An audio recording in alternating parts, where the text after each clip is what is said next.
मया कृष्णेन निहताः सार्जुनेन रणेषु ये प्रवर्तयिष्यन्त्यसुरा स्ते त्वधर्मं यदाक्षितो धर्मदेव तदा भक्तात् अहं नारायणो मुनि जनिषे कौशले देशे भूमो हि समगो द्विज मुनिशापानृतां प्राप्तान् नृषिंस्तात तथोद्धवम् ततो वीतासुरेभ्योऽहं सधर्मं स्थापयन्नज सधर्मं स्थापयन्नज। ओम अवतारिणे श्री स्वामिनारायणाय नमो नमः। श्री हरिकृष्णाय नमो नमः। श्री घनश्यामाय नमो नमः।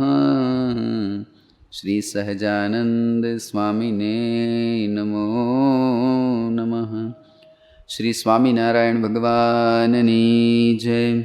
श्री हरे कृष्ण महाराजनी जय। श्री गोपीनाथ जी महाराजनी जय। जय स्वामिनारायण। आदर्श भक्त गाथा में भगवान स्वामिनारायणना महान भक्तोनी कथा बहुत सरस रीते आमां आवे छे। આપણે જોયું આશીર્વાદિક ભક્ત જેઠા મહારાજ જે ગોપાળાનંદ સ્વામીના આશીર્વાદથી જેઠિયામાંથી જેઠા મહારાજને પછી જેઠા અદા થયા, આખા ગોંડલ શહેરના માનીતા અદા થયા, જેને રાજા પણ સન્માન આપતા ગોંડલના મહારાજાને પણ એ સત્સંગમાં જરાક શિથિલતા દેખાય તો એમને પણ નિધડકપણે ટોકીને કહી શકતા. આવું જ એમનું એક સન્માનભર્યું સ્થાન ગોંડલમાં ગોપાળાનંદ સ્વામીના આશીર્વાદથી થયું અને સત્સંગમાં ખૂબ જ યોગદાન એ જેઠા મહારાજે આપ્યું છે. એવી સરસ કથા ગઈકાલે આવી હતી. હવે આજે એક નવા ભક્તનું ચરિત્ર લખે છે સ્વામી. બહુ સરસ આ ચરિત્ર છે અને એ નવા ભક્તનું નામ છે ધ્યાની ભક્ત ગોવર્ધનભાઈ. ગોવર્ધનભાઈ કેવા ભક્ત હતા? ધ્યાની હતા. ધ્યાની હોય એનું નામ આવે, જ્ઞાની હોય એનું નામ આવે આવે ધ્યાનીના નામ શાસ્ત્રોમાં લખાય, જ્ઞાનીના લખાય? 24 કલાક ઘેનમાં જ હોય, માનસી કરવા બેસે તો એ ઘેનમાં જ ભીયો જાય તો એના નામ લખાય? ધ્યાનમાં મસ્ત રહેતા હોય, ભગવાનમય રહેતા હોય, ભગવાનના ભજનમય રહેતા હોય, એના નામ શાસ્ત્રોમાં લખાય. તો એવા બહુ મહાન ભક્ત અક્ષરધામના મહામુક્તરાજ એવા ગોવર્ધનભાઈ, એમનું ચરિત્ર હવે લખાય છે. પણ એ ધ્યાની હતા તો ધ્યાનનો શું મહિમા છે અને ધ્યાનની શું પ્રાપ્તિ છે અને ધ્યાનનું શું આવશ્યકતા છે ભગવાનના ભક્તના જીવનમાં, એની પહેલાં ભૂમિકા પૂજ્ય સ્વામી અહીંયા લખે છે. આ જીવાતમાં અહમતા અને મમતા આ બે વસ્તુમાં બંધાયેલા છે. એ અહમ મમત્વરૂપી માયાના બંધનમાંથી છૂટવું એ સર્વથી અતિ મુશ્કેલી ભર્યું કામ છે. અહમતા અને મમતા આ બે છૂટે ત્યારે જીવાત્મા પરમ સુખીઓ થાય છે. જ્યાં સુધી અહમતા છે, અહમતા એટલે કે હું આવો છું, હું રૂપાળો છું, કે હું ઊંચો છું, કે હું ધનવાન છું, કે હું વિદ્યાવાન છું, હું ગુણવાન છું, આવો જે અહંકાર પોતાના દેહનો, દેહને સંબંધી કોઈ પણ ગુણ, કળા, કૌશલ્યતા કે ધન સંપત્તિ આદિકનો એ અહંતા અને મમતા. મમતા એટલે કે આ મારું, આ ઘર મારું, આ ગાડી મારી, આ ફેક્ટરી મારી, આ ઓફિસ મારી, કે આ દુકાન મારી, આ જમીન મારી, આ બધું જે મારું મારું જે થાય છે, આ સંબંધી મારા, આ દેહ મારો, જે કાંઈ પણ મારાપણાની ભાવના થાય છે એ બધું મમત્વ છે. તો અહમતા અને મમતા આ બે માયાના બંધન છે, અને એ બંધનમાંથી છૂટવું એ અતિ મુશ્કેલી ભર્યું કામ છે. ગ્રહસ્થને તો છૂટવું મુશ્કેલ છે. જો ધ્યાન ન રાખે તો સંસાર છોડીને વૈરાગ્ય ગ્રહણ કરેલા એવા વિતરાગી ત્યાગીને પણ અહમતા અને માયારૂપી બંધન તોડવું મુશ્કેલ બની જાય છે. શરીરમાંથી ચૈતન્યરૂપ આત્મા છૂટો થયા પછી બધી ઇન્દ્રિયો મોજૂદ હોવા છતાં શરીર નિશ્ચેષ્ટ બની જાય છે. એથી સમજી શકાય છે કે સર્વ પ્રકારની ચેતના એટલે જ્ઞાન અને કાર્યશક્તિ એ માત્ર આત્માની હાજરીના લીધે જ તેમાં હતા. શરીરની અંદર હાલવા ચાલવાની જે શક્તિ છે, ઓળખવાની શક્તિ છે, પદાર્થને પારખવાની શક્તિ છે, એ બધી શક્તિઓ કોના આધારે રહેલી છે? શરીરમાં આત્માને આધારે. શરીરની અંદર એક એવું તત્વ રહેલું છે આ પંચભૂતના શરીરમાં, પૃથ્વી, જળ, તેજ, વાયુ અને આકાશ, આ પંચભૂતનું બનેલું આ શરીર, એની અંદર એક એવું તત્વ રહેલું છે કે તત્વના આધારે આ પૃથ્વી, ક્ષિતિજલ પાવક, ગગન સમીરા, પંચરચિત અતિ અધમ શરીરા. આ શરીર પંચભૂતનું બનેલું છે. તો પંચભૂત છે માયાના છે, અને માયાનું નિર્મિત જે કાંઈ કાર્ય હોય બધું નાશવંત હોય, એ ક્યારેય શાશ્વત ટકી શકે નહીં. એટલે સંતોએ આ શરીરને અધમ કીધું છે. પંચભૂતથી રચેલું આ શરીર અધમ છે, અતિ અધમ, પાપનું કહેવાય આ શરીર. કારણ કે માયા છે એ પાપરૂપ છે, પાપ કરાવે છે, અને આ શરીરથી પાપ જ થાય. પણ અધમ શરીર એની અંદર જ્યારે જીવાત્મા પ્રવેશ કરે છે, અને એ જીવાત્મા જ્યારે ભગવાનની આરાધના કરે છે, ત્યારે આનું આ જ અધમ શરીર એ મહામુક્ત રાજ થઈ જાય છે અને પૂજનીય બની જાય છે. ભગવાન સ્વામિનારાયણના પણ વચન છે કે ભગવાનના સ્વરૂપનો નિશ્ચય થાય એટલે પછી ભક્તનું કે સંતનું દેહ દિવ્ય બની જાય છે. જેને પંચરચિત અતિ અધમ શરીરા એમ કહીને સંતોએ વખોડ્યું છે, નિંદા કરી છે જે શરીરની, એ જ શરીર જો ભગવાનની આરાધના કરે તો અતિ દિવ્ય બની જાય. એ કયું વચનામૃત છે? ભગવાનની ઉપાસના નિશ્ચય કરીને દેહ ઇન્દ્રિયો બધું દિવ્ય બની જાય છે.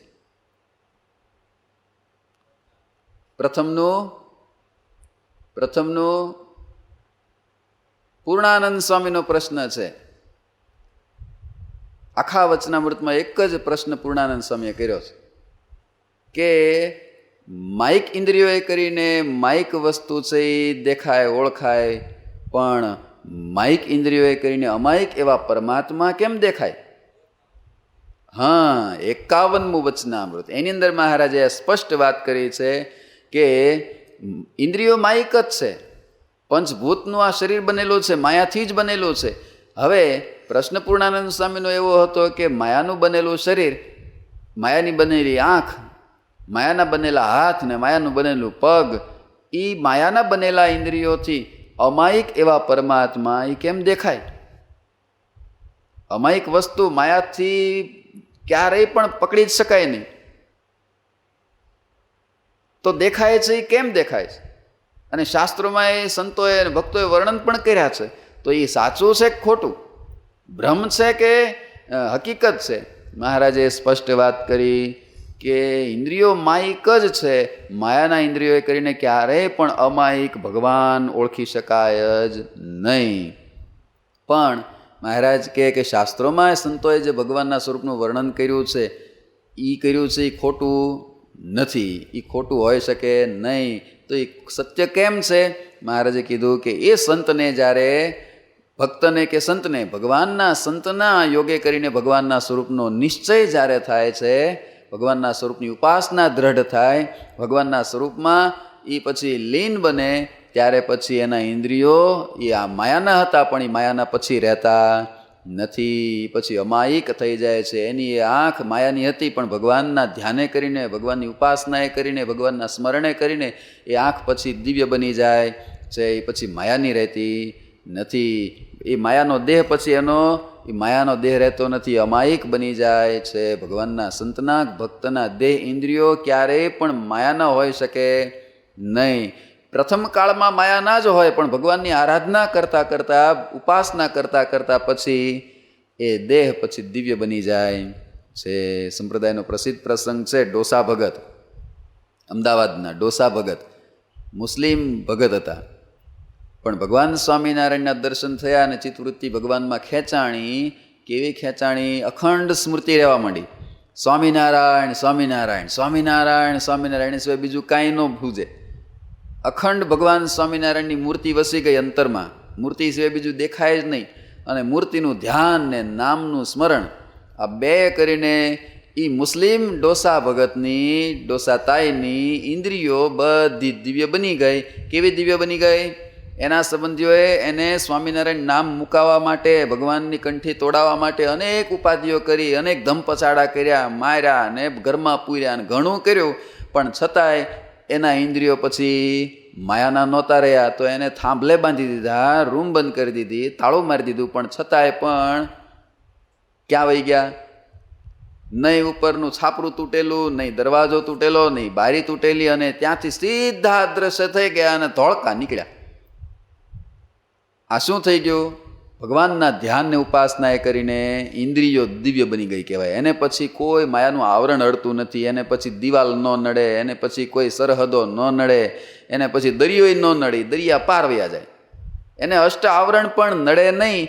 એ આ અહીંયા બેઠો હોય તો પણ અક્ષરધામમાં પહોંચી જાય, એને ત્રિલોકીમાં કોઈ રોકી શકે નહીં. આવી ઇન્દ્રિયો દિવ્ય બની જાય છે. પણ ક્યારે? એક શરત છે, ભગવાનની ઉપાસના અને ભગવાનનું ધ્યાન ને ભગવાનનું નામ રટન. એટલે શરીરની અંદર જ્ઞાન શક્તિ છે અને કાર્ય શક્તિ છે. એ ભગવાનની દેન જ છે. વચનામૃતમાં મહારાજે કીધું છે કે જીવાત્મા જે કાંઈ જ્ઞાનને પ્રાપ્ત કરે, પ્રથમ કાળમાં તો જ્યારે સૃષ્ટિના આદિકાળમાં જીવ છે એ સુષુપ્તિમાં જ પડેલો, અનાદિ અજ્ઞાન અવસ્થામાં જ પડેલો, પણ એને સુષુપ્તિમાંથી જગાડી અને ભગવાન જ્ઞાન પ્રેરે છે.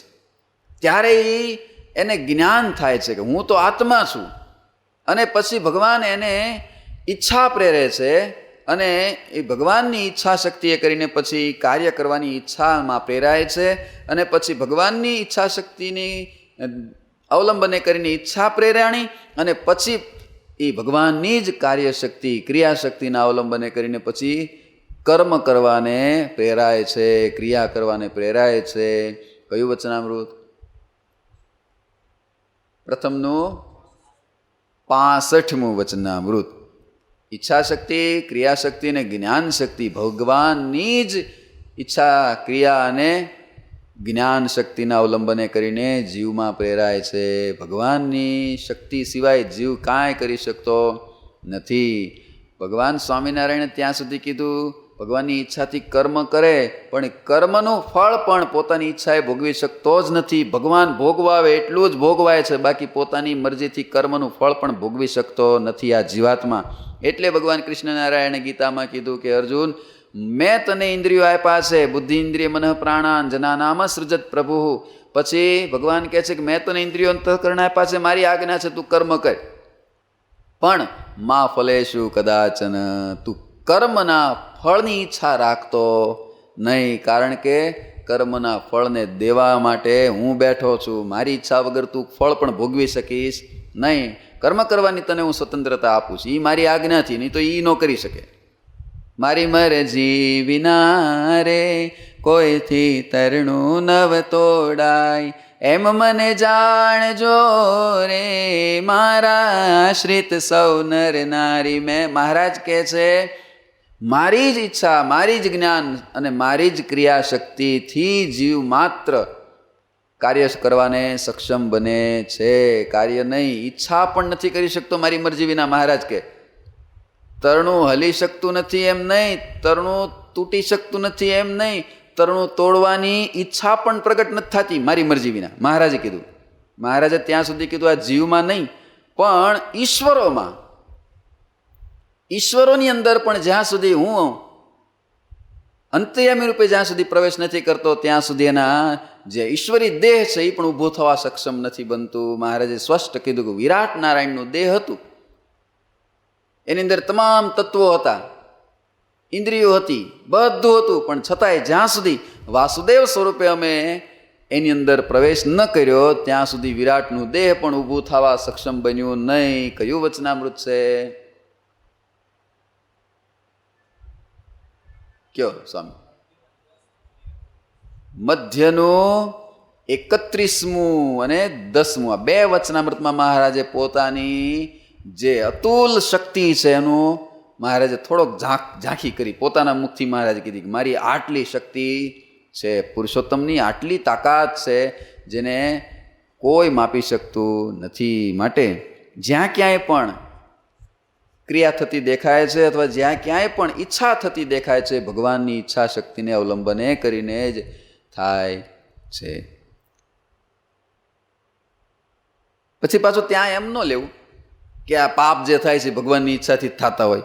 એ જો ભગવાને જીવને એટલી શક્તિ આપેલી છે કે કર્મ કરી શકે, પણ ભગવાન ક્યારેક જીવને સ્વતંત્રતા આપે છે કે તું કર્મ કર, તને ફાવે એટલા કર્મ કર, કર્મના ફળ હું આપીશ, એમાં હું સ્વતંત્ર છું.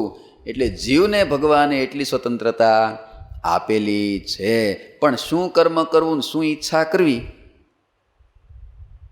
એ પોતાના સંસ્કારના આધારે નિર્માણ થાય છે. પૂર્વના જે સંસ્કારો કર્મના લાગેલા હોય જીવને, એ સંસ્કારના આધારે પછી ઈચ્છાઓ પ્રગટતી હોય છે.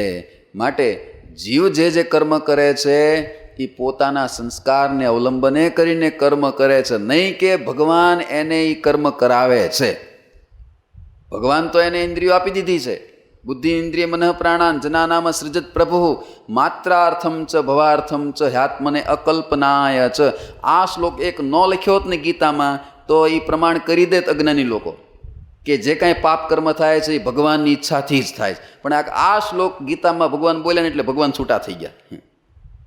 ભગવાને સ્પષ્ટ કહી દીધું હું ઇન્દ્રિયો આપું છું, પણ 3 પ્રકારે એનો ઉપયોગ કરી શકે છે. માત્રાર્થમ ચ ભવાર્થમ ચ આત્મને કલ્પનાય ચ. માત્રાર્થમ ચ એટલે કે વિષયો ભોગવવા માટે, ભવાર્થમ ચ એટલે ભવાટવીમાં ભટકવા માટે, અને અકલ્પનાય ચ આત્મને અકલ્પનાય છે એટલે કે આત્માની મુક્તિ માટે આ ઇન્દ્રિયોનો ઉપયોગ કરવા માટે હું આપું છું. હવે એને હું એટલી સ્વતંત્રતા આપું છું જીવને, આ 3માંથી જે પ્રકારે આ ઇન્દ્રિયોનો ઉપયોગ કરવો હોય એટલે કરી શકે છે. પણ જો ઇન્દ્રિયોના વિષય ભોગવવામાં એનો પ્રયોગ કરશે તો એનું પાપ જે લાગશે એનું ફળ હું આપીશ. પાછો ભવાટીમાં ભટકવા માટે એનો ઇન્દ્રિયોનો ઉપયોગ કરવો હોય તો એ ભવાટીમાં ભટકવા માટે પણ હું એને ફળ આપીશ.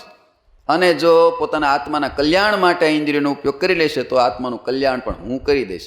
ભગવાને એટલી સ્પષ્ટ બાંહેધરી લીધી છે. હવે આપણે શું કરવું એ આપણા હાથની વાત છે. પાપ કર્મ કરવું કે પછી આ ઇન્દ્રિયો દ્વારા પોતાના આત્માનો ઉદ્ધાર કરવો. એટલે અહીંયા સ્વામી બહુ સરસ વાત લખે છે કે ભગવાન એક પ્રકારની ચેતના એટલે કે જ્ઞાન અને કાર્યશક્તિ એ માત્ર આત્માની હાજરીના લીધે જ આ દેહની અંદર હોય છે. આત્માની અંદર પાછા પરમાત્મા રહેલા છે. જોજો, નહીં તો એમ લાગશે કે આત્મા જ સર્વે સર્વા છે. આત્મા છે, શરીરની અંદર આત્મા જ સર્વે સર્વા છે, પણ આત્મા જ સ્વતંત્ર નથી. આત્મા સંપૂર્ણ સ્વતંત્ર નથી. કારણ કે મહારાજ બોલ્યા છે વચનામૃતમાં કે આત્મા અને અક્ષર એ સ્વતંત્ર નથી. આત્મા અને અક્ષર એ પરતંત્ર છે ભગવાન પુરુષોત્તમ નારાયણની આગળ. પુરુષોત્તમ નારાયણ સિવાય આત્મા અને અક્ષરને લ્યો તો એ સર્વે સર્વા જ છે, એનાથી મોટું કોઈ નથી. પણ જો પુરુષોત્તમ નારાયણ આવી જાય ત્યારે આત્મા અને અક્ષર એ પરતંત્ર બની જાય છે. આત્મા અને અક્ષર એ ભગવાનનું શરીર છે અને પુરુષોત્તમ નારાયણ એ આત્મા અને અક્ષરના શરીરી છે. અને આત્મા અને અક્ષર એ પરતંત્ર છે જ્યારે પુરુષોત્તમ નારાયણ એ સ્વતંત્ર છે. આત્મા અને અક્ષર એ વ્યાપ્ય છે અને જ્યારે પુરુષોત્તમ નારાયણ એ વ્યાપક છે. આત્મા અને અક્ષર એ અસમર્થ છે, જ્યારે પુરુષોત્તમ નારાયણ એ સર્વસમર્થ છે. આ કયું વચનામૃત છે? પ્રથમનું 64મું વચનામૃતમાં મહારાજે આ વાત લખી છે. વિદ્વાનોના મગજમાં પણ આ વાત ન આવે એ વાત મહારાજે કીધી છે. નહીં તો દુનિયા તો આત્માને સર્વ માને. આત્મા સો પરમાત્મા. આત્મા અને અક્ષર એનાથી પણ પુરુષોત્તમ નારાયણ તો ન્યારા છે. આત્મા અને અક્ષર તો પુરુષોત્તમ નારાયણની એક કિરણ છે. બાકી પુરુષોત્તમ નારાયણ તો એનાથી ન્યારા છે. આત્મા છે એ બ્રહ્મની કિરણ છે. એ કયું વચનામૃત મહારાજે ક્યાંક કીધું છે? બ્રહ્મ છે એ ભગવાનની કિરણ છે ને મન છે એ આત્માની કિરણ છે. એ કયું વચનામૃત? એક છે એ ગોતજો લેસનમાં. મહારાજે ક્યાંક કીધું છે મન છે એ આત્માની જ કિરણ છે, એક જીવની જ કિરણ છે. એટલે પુરુષોત્તમ નારાયણ સર્વે સર્વા છે. આત્માને અક્ષરથી પણ સમર્થ છે. એટલે આત્માની હાજરીના લીધે જ આ શરીરની અંદર જ્ઞાન અને કાર્યશક્તિની પ્રેરણા થાય છે.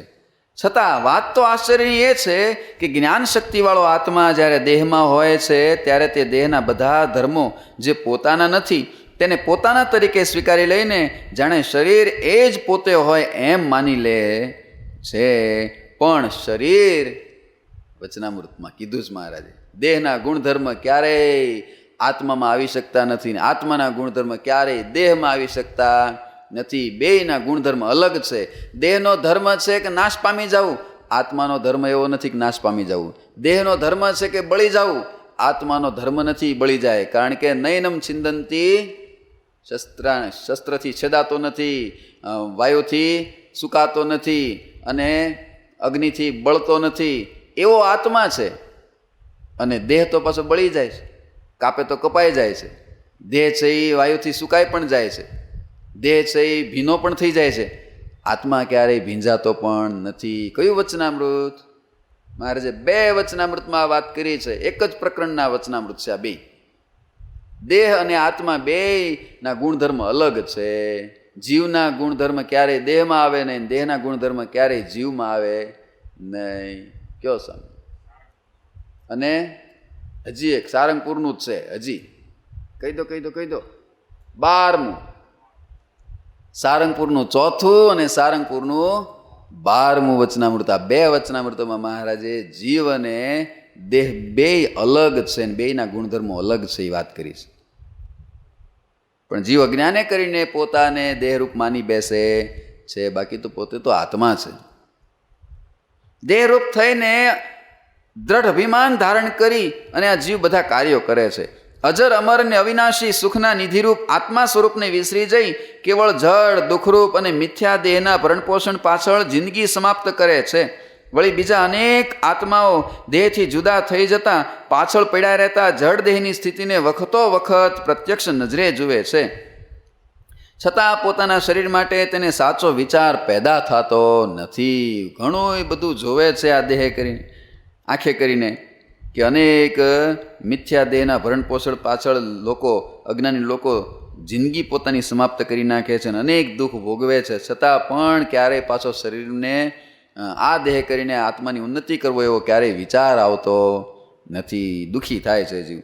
આવું ભયંકર અજ્ઞાન દેહાભિમાનની ભાવનામાં ભરેલું છે. એ દેહાભિમાન એટલે દેહમાં હુંપણાની ગ્રંથિ, તેને જ અહમતા કહેવાય છે. જ્યારે શરીર એ હું છું એમ મનાયું ત્યારે શરીરના સંબંધી અને શરીરને ઉપયોગી પદાર્થો તે મારા એમ મનાય છે. અહમતા અને મમતા બે માયામાંથી બંધનમાંથી છૂટવું એ વાત આવીને અહમતાની વ્યાખ્યા કરી કે દેહમાં પોતાનો ભાવ માનવો એ અહમતા છે. પણ પોતે દેહ નથી, પોતે દેહથી ન્યારો આત્મા છે એ ભાવ પ્રગટ કરવો. અને દેહ હું છું એમ મનાણું એટલે શરીરના સંબંધીને શરીરને ઉપયોગી પદાર્થો એ મારા છે એમ મનાય. અહમતા આવે એટલે મમતા આવે ને આવે જ. ભેંસ આવે એટલે પોદલો આવે ને આવે એમ અહમતા આવે એટલે એની સાથે મમતા આવવાની. દેહ આવે એટલે દેહની સાથે એના ભરણ પોષણ કરનાર આવે. દેહ આવે એટલે દેહનું બધું આવે ભેગું. મમતા આવે જ. પછી તો શરીરની સાથે સંબંધ ધરાવતી તમામ બાબતો ઉપર મમતા અને મમત્વ બંધાય છે. આ શરીર મારું છે તો શરીરને સંબંધી જે કાંઈ આવ્યું એ બધું મારું કહેવાય ને, એટલે મમતા બંધાણી. પછી આ શરીરને પછી કપડાં પહેરાવીએ છીએ, કપડાંય મારા. આ શરીરને રોટલા ખાવા દે છે કોણ? તો દેહના સંબંધી, માતા પિતા આદિ, તો એ મારા છે એવું મનાવવા માંડે. આ દેહને હાચવે છે કોણ? તો આ મકાન, તો એ મકાન મારું છે. આ દેહને એક જગ્યાએ બીજી જગ્યાએ લઈ જાય છે કોણ? ગાડી, તો એ ગાડી મારી છે. બધું પછી દેહના યોગમાં જેટલું આવે બધું પછી પોતાનું મનાવવા માંડે છે. એ મમત્વ બંધાય છે, પછી મમતા બંધાય છે. એથી જગતની અનેક પ્રકારની વાસનાનું બંધન દ્રઢ થતું જાય છે. પછી ધીરે ધીરે ધીરે બધું બંધાતું જાય છે. ઓલા સંન્યાસીની કોપીનમાંથી ન બધું ભેગું થયું. સંન્યાસી એ કથા યાદ છે સ્વામી તમને? એક સંન્યાસી ગામની બહાર રહેતા અને દિગંબર અવસ્થામાં, બીજું કાંઈ નહીં, ઝૂંપડી બનાવીને રે અને એ અલમસ્ત. પણ ગામના લોકોને અહોભાવ કહો, આપણા ગામની બહાર આવા મહાત્મા પુરુષ છે, આપણે સેવા કરવા જઈએ. એટલે સેવા કરવા જાય અને સત્સંગ કરે. એટલે ગામના લોકોએ કીધું કે મહાત્માજી, એ અમે તો ગામની છેવાડે તમે રહ્યો છો, અમે અમુક લોકો આવી શકીએ સત્સંગ કરવા. તમારા જેવા મહાપુરુષ જો અમારા ગામની વચ્ચે રહે ને તો ગામના બધાને સત્સંગ થાય, અમારા પરિવારના જનોને સત્સંગ થાય. એટલે તમે ગામમાં રહ્યો તો બહુ સારું, ગામમાં એક નાની એવી ઝૂંપડી તમને કરી દઈએ. સારું, સંન્યાસી માન્યા. આવ્યા, ગામની વચ્ચે ઝૂંપડી કરી દીધી. પણ હવે રે દિગંબર હાવ, એટલે હવે ગામમાં રહે એટલે દિગંબરે થોડુંક તો અયોગ્ય લાગે. નારીઓ હાલા જતા હોય, આવતા જતા હોય અને સત્સંગ કરવા આવે સ્ત્રી ભક્તો. એટલે ગામના થોડા સમજુ લોકોએ કીધું કે મહાત્માજી, હવે અમારા બધા ઘરના સ્ત્રીઓ અને બધા ગામના બધા તમારા દર્શન કરવા આવતા હોય, સત્સંગ કરવા આવતા હોય, તો એક કામ કરો ને મહાત્માજી, કોપીન પહેરતા થાવ તમે, થોડીક મર્યાદા રહે એમ. હાવ દિગંબર રહેવું કરતાં કોપીનથી શરીર ઢાંકો, કે વાંધો નહીં, લાવો કોપીન. પછી હવે કોપીન આપી, પણ બાપુ પછી શું કરે? રાતે હોય ને ત્યારે કોપીન ધોઈને સૂકવી દે, સવારે જાગે એટલે પછી પહેરી લે એની. પણ એવું થયું એક દી કોપીન સૂકવી હતી, ઉંદડી આવીને ઉંદડી દોરી કાપી ગઈ કોપીનની. કોપીન કોતરી ગઈ. એટલે બાપુ બીજે દી એમને બેઠેલા, બધા હરિભક્તો આવ્યા દર્શન કરવા. બાપુ તમને કોપીન આપીને કોપીન કાં નથી પહેરતા? કે પહેરવી જ છે, પણ ઓલે ઉંદડું કોતરી ગયું, શું કરવું? કોપીન એક હતી, ઉંદડી કોતરી ગઈ. એટલે ગામના લોકો, બાપુ એક કામ કરો, મીંદડું પાળો. બિલાડી પાળો ને તો ઉંદડિયું ન આવે, એટલે કોપીને કાપી ન જાય. બિલાડી મૂકી ગયા, લ્યો બાપુ રાખજો. બિલાડી આવી તે બીજે દી બાપુ કે આ બિલાડી મૂકી ગયા, પણ મારે ઝંઝટ વધી, આને પાવું શું, ખવડાવવું શું બિલાડીને? કે બાપુ એક કામ કરો, ગાય રાખો, બકરી નહીં. ગાય રાખો ને, આપણે બકરી નહીં. ગાય રાખો, લ્યો એક ગાય બાંધી દઈએ અને ગાયને દોઈને એ દૂધ પાઈ દેજો બિલાડીને, એટલે બિલાડી હચવાઈ જાય છે ને તમારે ઉંદરડા નહીં આવે. ગાય રાખી. એ 2-4 દી થયા, બાપુ માથા પર ચાડ્યા હરિભક્તો આગળ, એટલે તમે ગાય બાંધી ગયા, પણ આને ખવડાવવું હું, મારે ભૂખી મરી જાય. તે પછી ગામ લોકો કે બાપુ એક કામ કરીએ, આ લ્યો ને થોડીક અડધો વીઘો જમીન તમને આપીએ ને વાવો થોડુંક, ને જે ઘાસ થાય એ ગાયને ખવડાવજો, એટલે ગાયનો નિભાવ થઈ જાય ને તમારે દૂધનું થઈ જાય. હવે અડધો વીઘો છે એ જમીન આપી. હવે પછી ખેડવા કાંઈક તો જોઈએ કે નહીં? તે બળદ આપ્યો કે લા બાપુ આ એકો લખો બળદ, એ તમારે હાથીએ જોડાશે ને બધું ખેતીનું કામ થશે. બળદ બાંધી ગયા.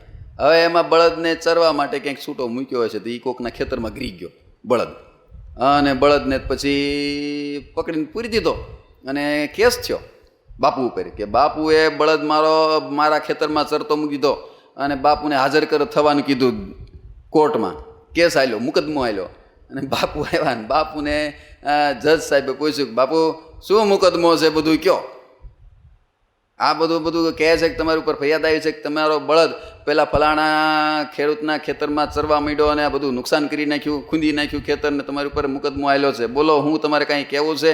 બાપુએ કોપીને છોડીને ટેબલ ઉપર મૂકી દીધી. બધા જજ ને વકીલો કે પણ બાપુ એ બધું બરાબર, પણ કોપીનને કાં તમે ટેબલ ઉપર મૂકી કોપીન પહેરી લો? કે મૂળ મુદ્દો માત્ર આ કોપીન છે, કારણ માત્ર કોપીન છે. નકર હું ગામની બહાર સેવાડે સુખિત ભજન કરતો, પણ આ કોપીન આવીને એમાંથી બધું આવ્યું.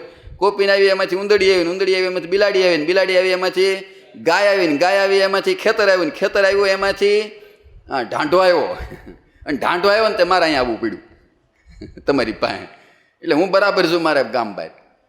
એટલે બાપુને જેમ કોપીનમાંથી બધું આવ્યું ને એમાં જીવને દેહ આવે ને પછી દેહ સંબંધી બધુંય પદાર્થ આવે છે. પછી બધું પોતાનું મનાવવા માંડે છે. બાપુને કાંઈ નહોતું પણ કોપીન આવી કોપીન પોતાની મનાવવા માંડીને પછી ઉંદડી પોતાની મનાવવા માંડીને પછી મીંદડી પોતાનું મનાવવા માંડ્યું. ધીરે ધીરે ધીરે ધીરે વધતું ગયું. એમ આ જીવને આત્મા પરમ સુખી હતો, કાંઈ જરૂર નહોતી એને. પણ જ્યારે દેહ આવ્યો એટલે પછી એને ભરણ પોષણ જોઈએ, ખાવા પીવા જોઈએ, એને પછી ઓઢવા પહેરવા જોઈએ, એને આશ્રય જોઈએ, એને પછી સંબંધી જોઈએ, દેહને ઉત્પન્ન કરવાનું માધ્યમ તો જોઈએ ને, એટલે મા બાપ જોઈએ, માતા પિતાની જરૂર પડી. એટલે માતા પિતા આવ્યા એટલે પછી ભાઈઓ ભોજાઈ આવ્યા, ભાઈઓ ભોજાઈ આવ્યા એટલે પછી બધું એવું ધીરે ધીરે ધીરે ધીરે અને પછી ધીમે ધીમે વધતું ગયું, મમતા બંધાતી ગઈ. પણ મૂળમાં જીવ તો કોઈનો સગો નથી, જીવ ક્યાંય બંધાયેલો નથી, તો ભ્રમ હતો. બાપુ સમજી ગયા એટલે વહી ગયા પાછા ગામ બહાર હતા એમના. પણ આ જીવ સમજતો નથી, પછી તો બધું પોતાનું જ માની બેસે છે. અનેક પ્રકારની વાસનાનું બંધન પછી દ્રઢ થતું જાય છે. માટે જ્યાં સુધી અહમતા અને મમતા, હું અને મારું, એ ખૂબ સમજપૂર્વક દૂર કરીને વિશુદ્ધ ઉપાસના ન થાય ત્યાં સુધી જીવને વળગેલી વિષય વાસનાની દુર્બળતા, રંકપણું નષ્ટ થઈ આત્માને વિશે રહેલા બ્રહ્મના ગુણો પ્રગટ થતા નથી. ઉપાસના વગર ક્યારેય પણ માયાનું બંધન તૂટે નહીં, વાસનાના પડળો તૂટતા નથી. માટે શ્રીજી મહારાજે શિક્ષાપત્રીમાં માળાના મેર સમો એક શ્લોક લખ્યો છે. નિજાત્માનમ બ્રહ્મરૂપમ દેહત્રય વિલક્ષણમ વિભાવ્યતેન કર્તવ્યા ભક્તિ કૃષ્ણસ્ય સર્વદા. કેટલામો શ્લોક છે? શિક્ષાપત્રીના હૃદય સમાન આ શ્લોક છે.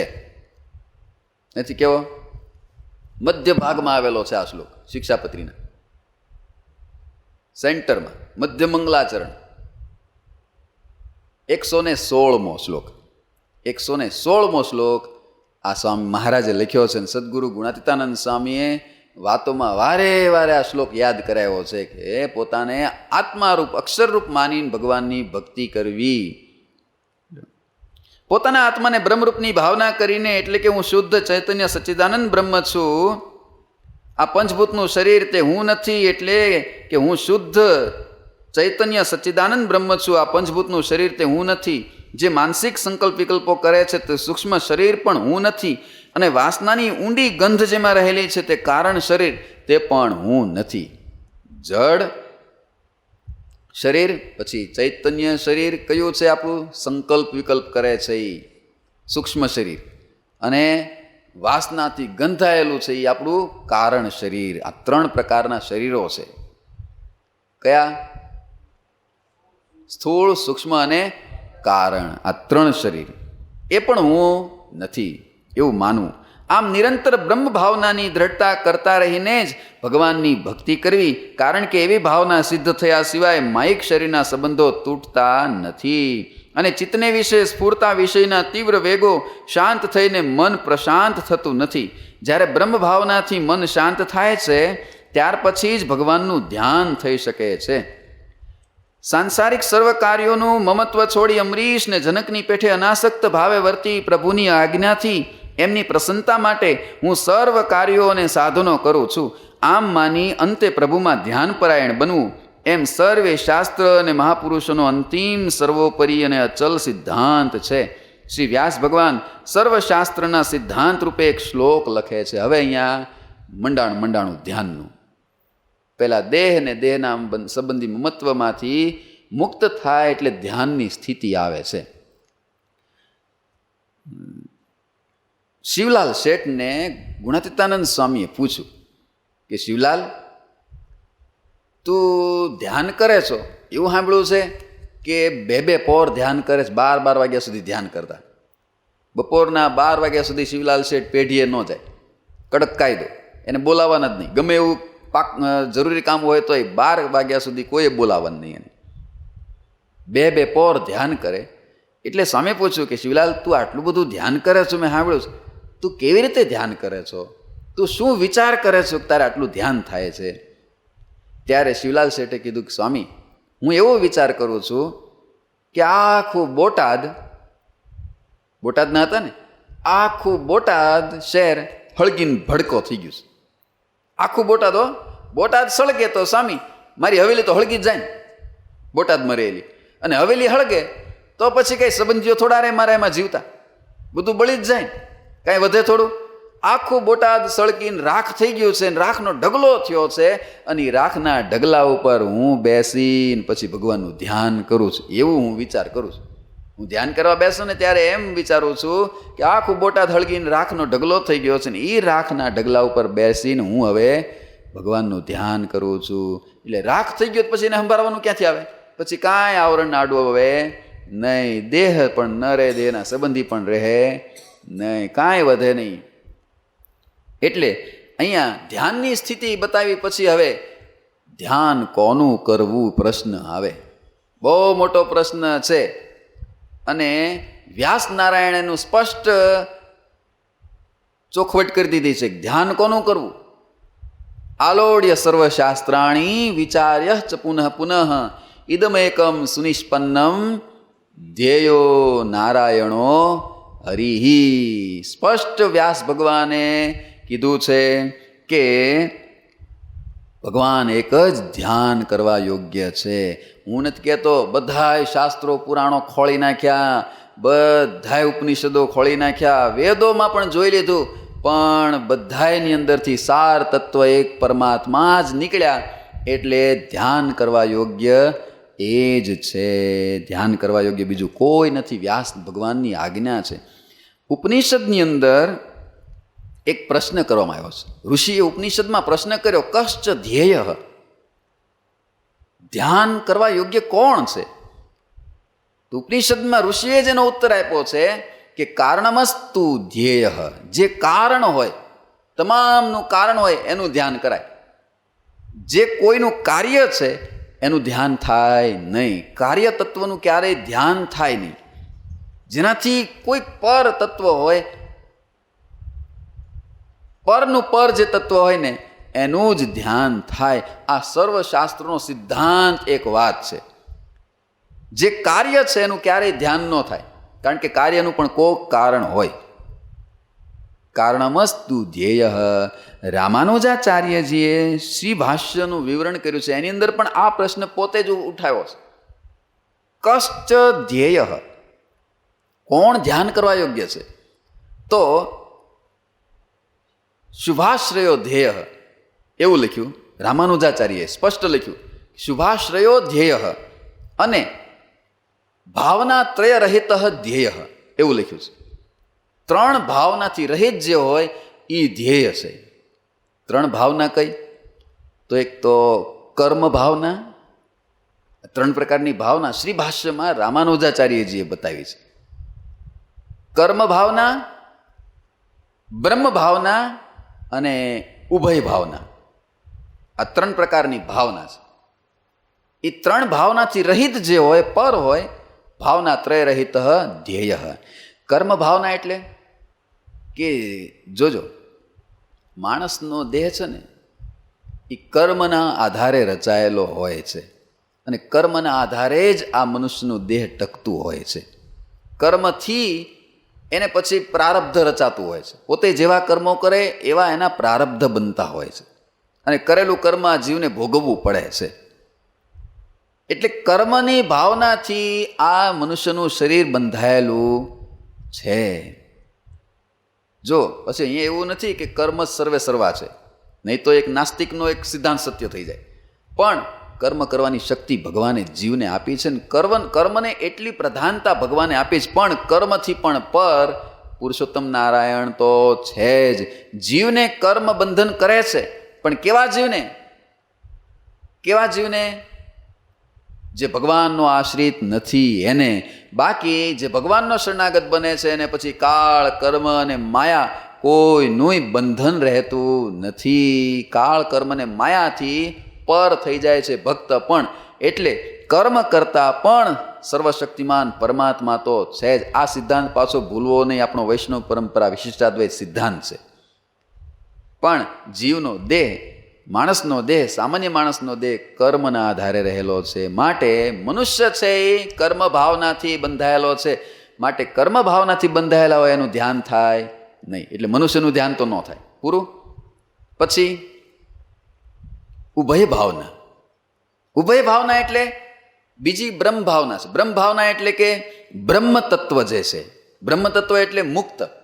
એ અક્ષરધામના મુક્ત હોય કે પછી ગોલોકના મુક્ત હોય, વૈકુંઠના મુક્ત હોય. 3 નિર્ગુણ ધામ, એના જે મુક્તો છે એ બધા બ્રહ્મ તત્વ કહેવાય છે. તો બ્રહ્મનું પણ ધ્યાન થાય નહીં. સ્પષ્ટ ના પાડી દીધી રામાનુજાચાર્યજી, વિશિષ્ટાદ્વૈત મતના પ્રથમ આચાર્ય. જીવનું ધ્યાન ન થાય, બ્રહ્મનું એટલે કે મુક્તનું પણ ધ્યાન ન થાય. ત્રીજા ઉભય ભાવનાવાળા. ઉભય ભાવનાવાળા તત્વો કોણ છે? તો દેવતાઓ, જે કર્મથી પણ બંધાયેલા, કર્મ કરે છે પણ પાછા બ્રહ્મ ભાવનાવાળા પણ છે, દિવ્ય પણ છે. દેવતાઓમાં 2 તત્વો ભેગા છે. દિવ્યતા પણ એનામાં રહેલી છે અને પાછા કર્મ કરે છે જીવની જેમ. તો એને ઉભય ભાવનાવાળા કહેવામાં આવે છે. તો દેવનું પણ ધ્યાન થાય નહીં. જે 33 કરોડ દેવતાઓનું ધ્યાન ન થાય, પૂજન થાય પણ ધ્યાન, રામાનુજાચાર્યજી કહે છે ભાવના ત્રય રહિત ધ્યેય. 3 ભાવનાથી, કર્મ ભાવના, બ્રહ્મ ભાવના અને ઉભય ભાવનાથી પર હોય એનું ધ્યાન થાય. એટલે ધ્યાન કોનું થાય? ભગવાન તત્વ એક જ એવું તત્વ છે જે બધી ભાવનાઓથી પર છે.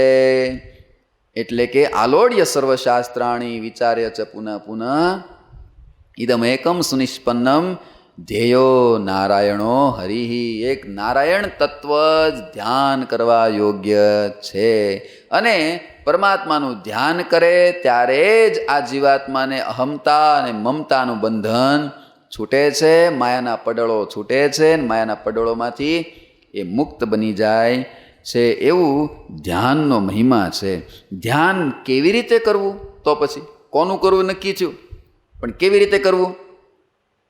તો સ્પષ્ટ આમાં વાત કરી કે દેહને પોતાનું રૂપ માનવું નહીં. ભગવાન સ્વામિનારાયણે 116માં વચનામૃતમાં લખ્યું, 116માં શ્લોકમાં શિક્ષાપત્રીમાં લખ્યું, નિજાત્માનમ બ્રહ્મરૂપમ દેહત્રય વિલક્ષણમ. પોતાને બ્રહ્મરૂપની ભાવના કરવી. હું આત્મા છું, આત્મા છું, આત્મા છું એમ માની 3 દેહ 3 અવસ્થાથી પર માની અને પછી ભગવાનનું ધ્યાન કરવું. જો સામાન્ય રીતે ધ્યાન કરવું હોય ને તો પૂજ્યપાદ ગુરુશ્રી આ રીત બતાવેલી છે.